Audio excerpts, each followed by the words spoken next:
Assalamualaikum warahmatullahi wabarakatuh. Terima kasih diucapkan kepada Gombak TV kerana memberi peluang untuk saya berkongsi info tentang projek terowong dasar laut yang sedang panas diperkatakan di negeri Pulau Pinang ini. Saya perkenalkan diri saya, nama saya Muhammad Farhan bin Yusri, Naib Ketua Pemuda Dewan Pemuda PAS Negeri Pulau Pinang yang juga merupakan pegawai khas kepada Adun Tunggal PAS Pulau Pinang, iaitu Yang Berhormat Ustaz Yusni Makpiah. Untuk makluman semua, PAS Pulau Pinang telah mengemukakan soalan berkaitan dengan isu terowong dasar laut ini dalam mesyuarat pertama penggal kedua yang telah berlangsung pada bulan April 2019. Soalan yang kami kemukakan, adakah benar projek ini dalam siasatan SPRM, dan adakah kerajaan negeri bersedia membatalkan projek ini sekiranya didapati bersalah? Jawapan yang kami terima, kerajaan negeri menyatakan bahawa projek ini memang dalam siasatan SPRM semenjak suku pertama tahun 2018. Dan adakah kerajaan negeri bersedia untuk membatalkan projek ini sekiranya didapati bersalah? Kerajaan negeri menyatakan bahawa kerajaan negeri akan mengambil tindakan tegas kepada mereka yang didapati bersalah oleh mahkamah, dan keputusan selanjutnya diteruskan atau tidak bergantung kepada Majlis Mesyuarat Kerajaan Negeri. Jadi baru-baru ini kita mendapat berita daripada SPRM bahawa siasatan isu terowong dasar laut ini sedang berada dalam fasa akhir. Projek yang bernilai 6.3 bilion ini kita harap dapat disiasat dengan teliti, dan sekiranya ada pihak yang didapati bersalah, kita amat berharap tindakan tegas akan diambil kepada mereka ini. Tak kiralah siapa mereka, siapa latar belakang mereka, sekiranya mereka bersalah, kita harap diambil tindakan. Itu saja perkongsian daripada saya. Wallahu alam. Assalamualaikum warahmatullahi wabarakatuh. Tentang projek terowong ni, saya bagi sedikit gambaran sinopsis ya. Silakan. Projek yang di peringkat awalnya dipropos ketika tahun 2004 oleh kerajaan BN melalui projek yang dinamakan Penang Outer Ring Road. Ketika itu projek itu bernilai lebih kurang dianggarkan 1.02 bilion.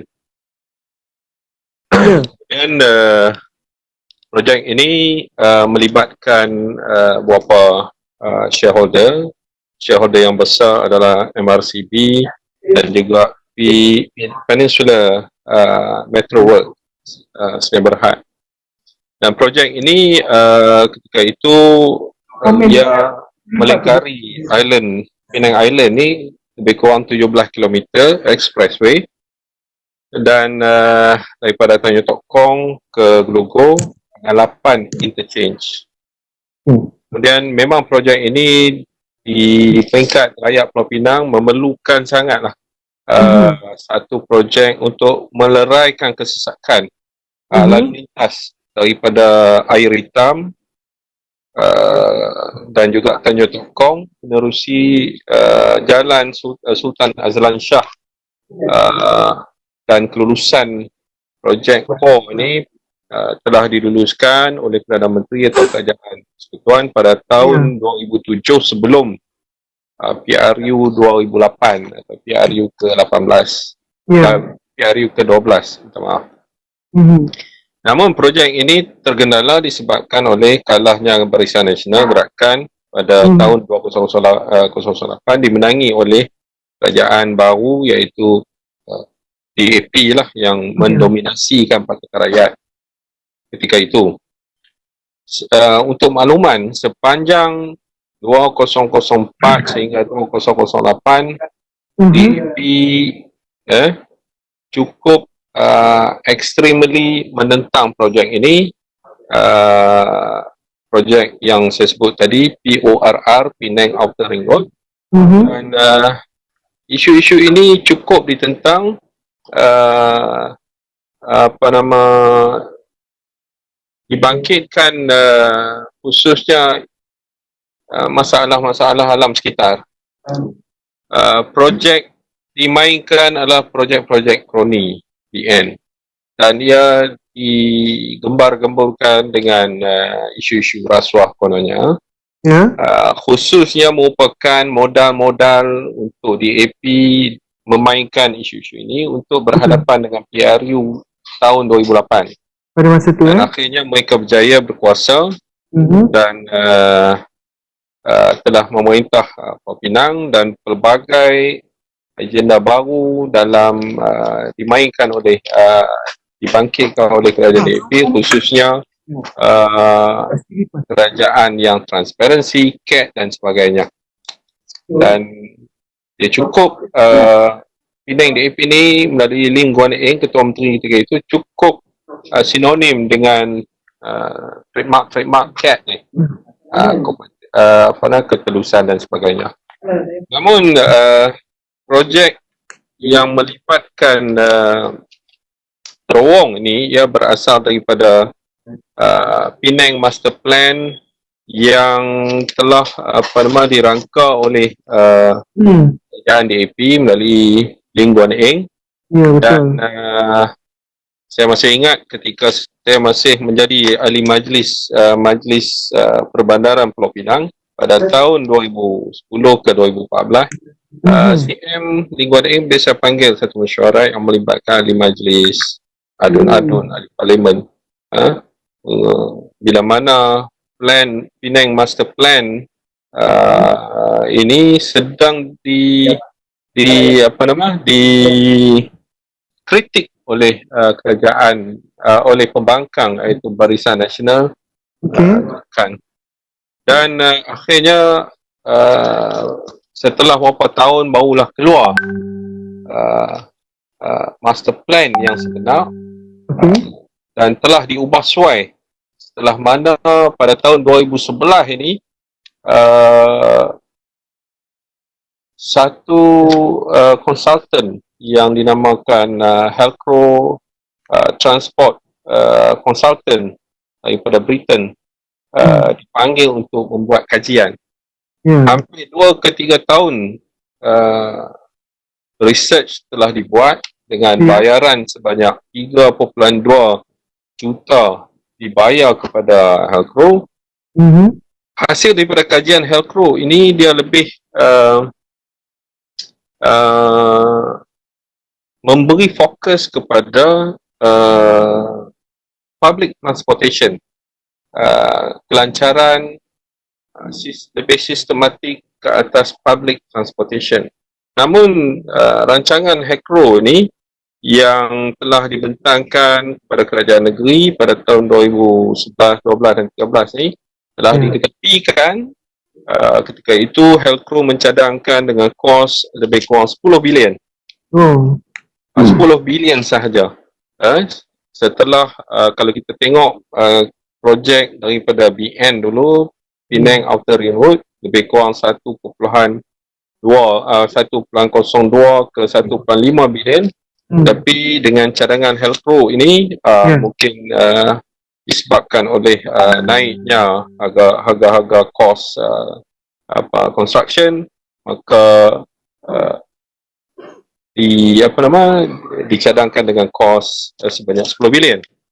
Maka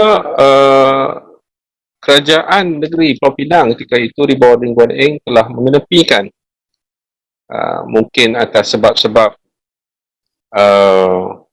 adanya agenda di belakang tabir yang ketika itu bila dibentangkan Penang Transport Master Plan ini, maka barulah kita nampak ada tambahan projek yang mega berlaku. Contohnya terowong dasar laut yang bernilai 6 berapa bilion. Kemudian tambahan seperti highway Penang Island Penang Island Expressway ni, Okey. yang bernilai Penang Island Link sebenarnya bernilai hampir 10 bilion, 9.6 bilion. Ini merupakan extra mega projek yang diselitkan, yang akhirnya keseluruhan projek ini melibatkan satu angka yang besar, bernilai 46 bilion. Inilah yang menjadi sesuatu yang memeranjatkan rakyat Pulau Pinang. Ya, betul. Pada 1 bilion kerajaan 1.02 bilion kerajaan BN dulu, Helcro mencadangkan 10 bilion untuk melancarkan trafik dan public transportation seluruh Pulau Pinang. Tiba-tiba diletupkan dengan 46 bilion. Projek yang cukup mega yang saya rasa tak ada dalam semenanjung Malaysia lagi. Projek sebesar untuk satu state, satu pulau.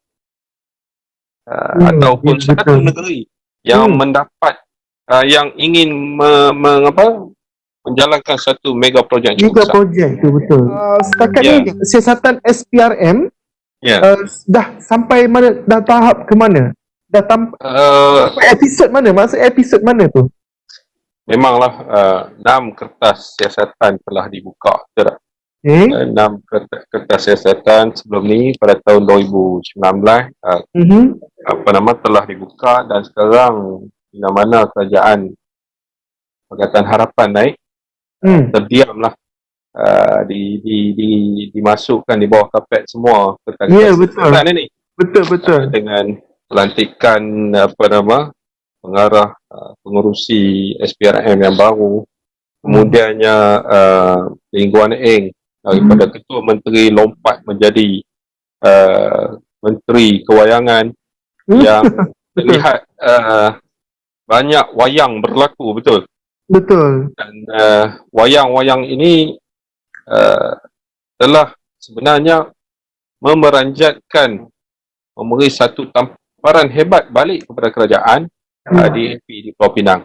Bila mana kita lihat kajian feasibility bernilai 305 juta bagi link terowong yang sepanjang 7 kilometer begitu. 7 ke 10 kilometer.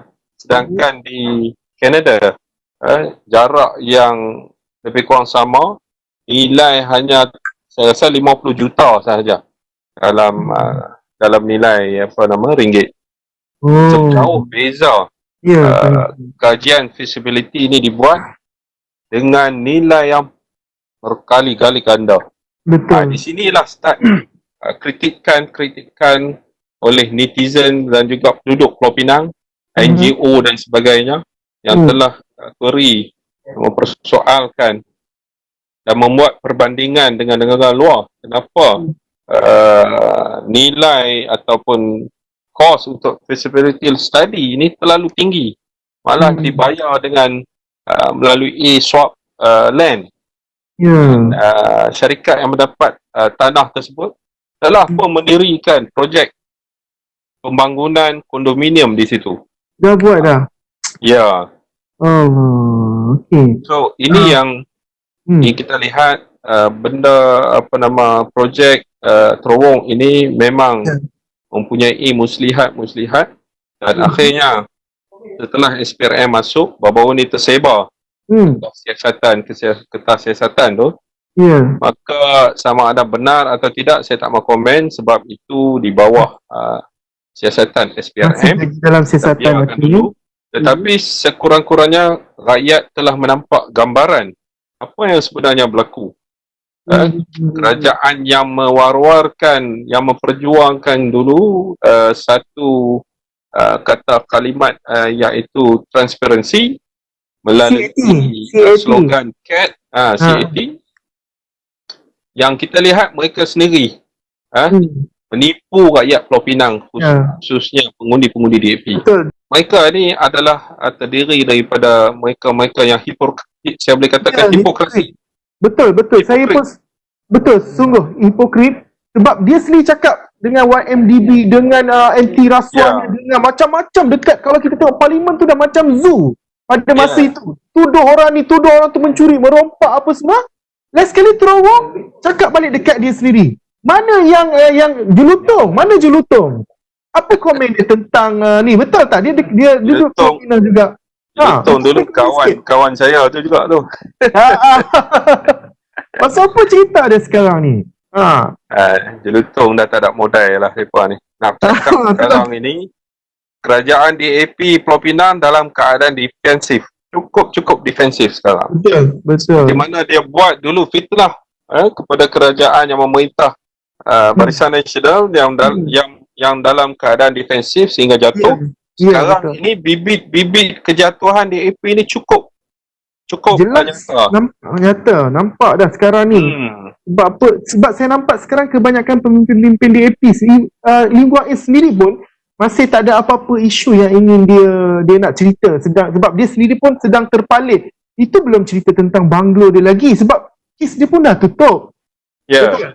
Kes banglo dah tutup. Tak boleh tak dibuka balik. InsyaAllah akan dibuka, saya harap. Kerajaan Perikatan Nasional ni bawah kepimpinan Perdana Menteri yang baru, dengan di bawah AG yang baru ni, kita harap kes ini dibuka. Kalau Datuk Khair Toyo biasa telah melalui episod yang sama, dihukum dan sebagainya. Betul. Puan Eng perlu terlepas. Untuk makluman, bila projek terowong ini meletup dengan penyelewengan 305 juta kos feasibility study itu, di kalangan rakyat khususnya Pulau Pinang ni, middle class and above ni, khususnya orang Tionghoa, saya nampak mereka sedang bukan berkaji, tapi mereka sedang telah ditunjukkan wajah sebenar DAP ni. Kalau dulu mereka menentang gerakan, kononnya Penang Outer Ring Road projek mega itu merupakan kroni kepada ahli politik.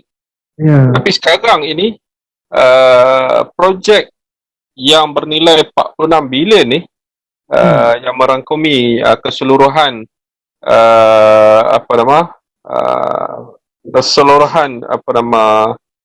termasuk terowong, Penang Pen Island Flyover Expressway tu, termasuk 3 pulau yang akan ditambak di selatan Pulau Pinang. Sekarang rakyat, khususnya orang Tionghoa ni, dia sedang memikirkan apakah alternatif kepada DAP. So sekarang ini di peringkat kami di ahli politik, parti-parti politik yang ada di Pulau Pinang sedang melihat dan mencari strategi dan alternatif untuk bergerak ke hadapan, memberi kepada rakyat khususnya satu alternatif pemerintahan untuk menjatuhkan DAP dengan isu-isu yang dia guna dulu sebelum 2008 untuk menjatuhkan gerakan dan DN. Sekarang ini isu yang sama memakan diri dia balik. Dulu projek yang Penang Outer Ring Road tu bernilai 1 bilion lebih. Sekarang ini daripada konsultan Helcro yang mencadangkan 10 bilion, dia tak pakai, dia tolak. Kemudian yang mencadangkan 46 bilion, rakyat sedang cukup resah sekarang. Kalau projek ini berjalan, siapa nak tanggung kos ni semua? Betul. Siapa nak tanggung kos semua ni? Kena pula diorang dah tak jadi. Sudah tentu utility, contohnya bil-bil air akan naik. Sudah tentu tafsiran rumah, perbandaran, dari perbandaran Pulau Pinang dan juga seberang ni akan naik. Yang ini sudah tentu. Nilai-nilai harga rumah akan naik. Yang sudah tentu yang akan menjerat rakyat Pulau Pinang. Bukan sahaja orang Melayu, tetapi middle class dan ke bawah ini juga akan terjerat di kalangan orang-orang Tionghoa. Dan mereka akan melihat kerajaan ini akan menyusahkan lagi. Kalau dulu sekurang-kurangnya kerajaan Barisan Nasional di bawah gerakan ada rumah-rumah mampu milik 42,000, 72,000 dibina, tapi sekarang ini mereka bina mostly rumah mampu tengok 400,000 ke atas. Siapa mampu beli? Mampu tengok je lah. Mampu tengok, mampu termenung tengok. So sebenarnya ada agenda, dan agenda terowong itu sendiri daripada kenyataan Ketua Menteri Tengku Naing dulu, jika terbatalnya terowong ini akan orang kata, dia sebut dalam tu, maka di kawasan utara seberang perai iaitu Kepala Batas dan Tasik Glogor tidak akan mendapat pembangunan. Tapi tuan-tuan kena ingat, pembangunan ini jika berlaku di daerah Kepala Batas dan Tasik Glogor, di Parlimen Tasik Glogor Kepala Batas, terowong ini akan mendarat di Parlimen Bagan, Parlimen Guan Eng lah. Dan dia akan menghala ke Tasik Glogor dan Kepala Batas. Inilah kita lihat kemusnahan kepada reserve kampung-kampung Melayu di utara Kepala Batas akan hilang. Ya Allah. So banyak lagi orang tak perasan. Kalau di selatan seberang perai, Batu Kawan, Nibung Tebal, boleh katakan bila turunnya mendaratnya apa nama ni, apa nama, Penang Bridge nombor 2 ni, Jambatan Pulau Pinang kedua turun di belah Batu Kawan, tuan-tuan boleh tengok lah, habis tanah-tanah perkampungan khususnya orang Melayu tu habis ranak. Ya Allah. Dan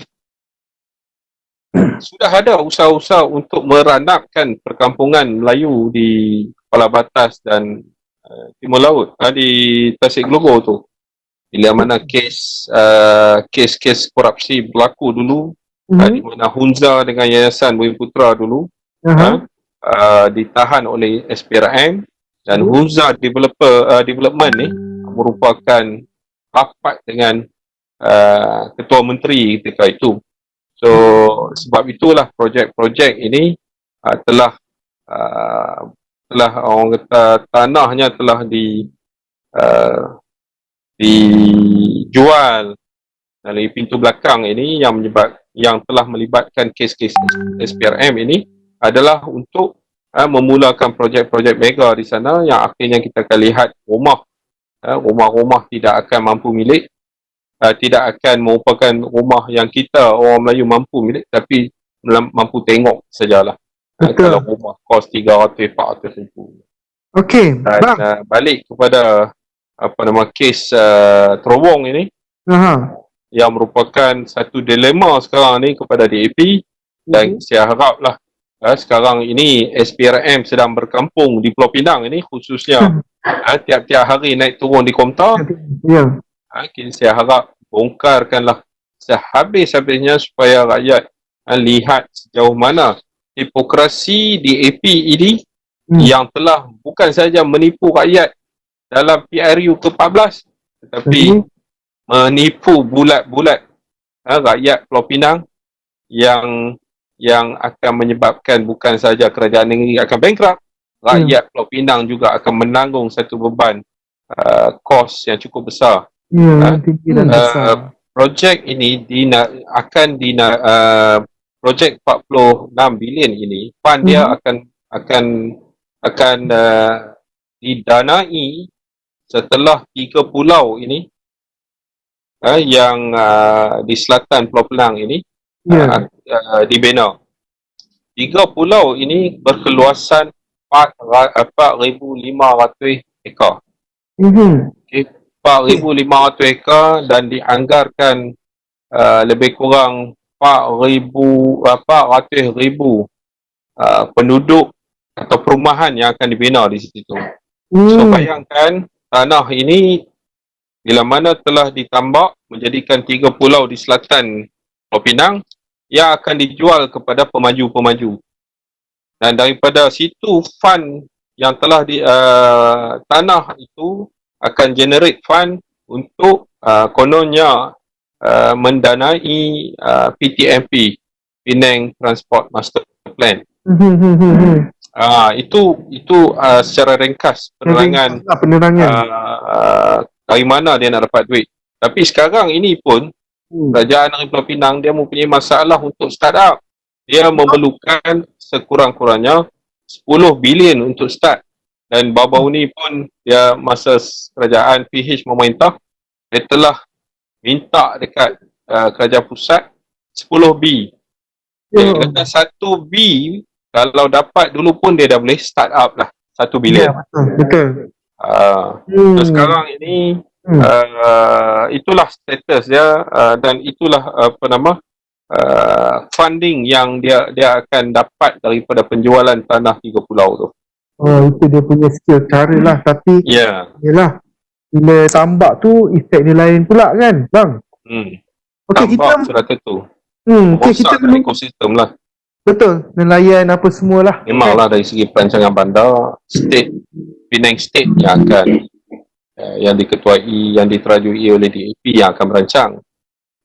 Walau bagaimanapun, projek 3 pulau yang dicadangkan oleh Kerajaan Negeri Pulau Pinang ini terletak di bawah 76 syarat untuk kelulusan EIA. Dan 76 syarat ini kalau dia nak dapat kelulusan, dia kena ikut syarat-syarat itu. Dan kita haraplah khususnya Menterian Alam Sekitar dan Air yang dipimpin oleh Datuk Tuan Ibrahim Tuan Man dan juga pasukannya dapat mengkaji kembali sejauh mana relevannya projek ini. Kalau mempunyai syarat-syarat yang tidak menepati langsung peruntukan syarat yang telah ditetapkan itu 76 syarat, maka projek ini perlu dibatalkan. Dan kerajaan Pulau Pinang perlu memikirkan dana bukan dengan merosakkan alam sekitar, ekosistem yang akan mengancam pantai, ekologi perikanan, ikan, kehidupan laut dan juga khususnya nelayan. Tapi kalau kita harapkan projek ini boleh dicari fundingnya dari cara lain lah, sama ada daripada kerajaan pusat atau dibalikkan kembali plan asal kepada HELCRO. Plan asal HELCRO hanya 10 bilion. So saya rasa kalau 10 bilion still affordable atau dikaji semula, mungkin kos itu boleh kita turunkan lagi. So kalau balik kepada perancangan HELCRO, dia akan memberi fokus kepada public transportation, monorail, mungkin tram, kemudian bas dan sebagainya dengan lebih efektif. Tidak semestinya perlu membina 3 pulau itu untuk dan juga terowong untuk menjayakan projek TPMP ini. Kalau dah kita tak mampu, buat apalah nak plan satu plan yang cukup mahal dan besar yang akan mengakibatkan banyak kerosakan berlaku. Khususnya saya nampak beginilah, kita lihat Guan Eng selalu menyindir kerajaan Kelantan. Betul. Mengatakan kerajaan yang tidak efektif dan sebagainya. Tetapi alhamdulillah, daripada beberapa audit yang dibuat oleh Jabatan Audit Negara, tidak ada mana-mana kes berlakunya rasuah di pihak kerajaan negeri Kelantan. Walaupun kerajaan negeri Kelantan dalam kedudukan tidak strategik dari segi pelabuhan dan sebagainya, tapi ingat, Allah memberi nikmat melalui petroleum. Malah di kerajaan di tanah Kelantan, di dalam negeri Kelantan pun telah dijumpai gas dan sebagainya, emas contohnya. Mungkin satu hari Allah akan tunjuk kehebatan kerajaan negeri Kelantan. Walaupun dipelecehkan oleh kerajaan DAP Pulau Pinang, Guan Eng dan sebagainya, kita lihat tanpa Islam tanpa garis panduan Al-Quran Islam, kita lihat bagaimana DAP merancang atau memerintah dengan cara rakusnya, yang mereka sendiri mewar-warkan cogang kata cat dan sebagainya. Ini transparansi. Tetapi akhirnya kita lihat bila main dengan duit ini, mereka sendiri jatuh tergolek, sehingga berlakunya siasatan SPRM ke atas projek terowong ini. So macam mana hebat pun satu kerajaan, tetapi ketelusan yang dicakap itu tidak ikhlas daripada hati dan juga pentadbiran tidak melandaskan Islam, dia akan melakukan kerosakan. Saya ucapkan tahniah kepada kerajaan di Kelantan kerana terus maintain istiqamah dalam ketelusan. Saya ucapkan tahniah kepada SPRM mendedahkan semua kerosakan yang dibuatkan oleh kerajaan DAP supaya rakyat boleh membezakan, walaupun daripada satu negeri di Kelantan yang kononnya miskin, menjalankan satu pentadbiran yang telus jika dibandingkan satu kerajaan DAP Pulau Pinang yang kononnya kaya, mempunyai ekonomi yang kononnya mantap, tetapi tidak diuruskan dengan telus dan juga tidak ada transparansi langsung.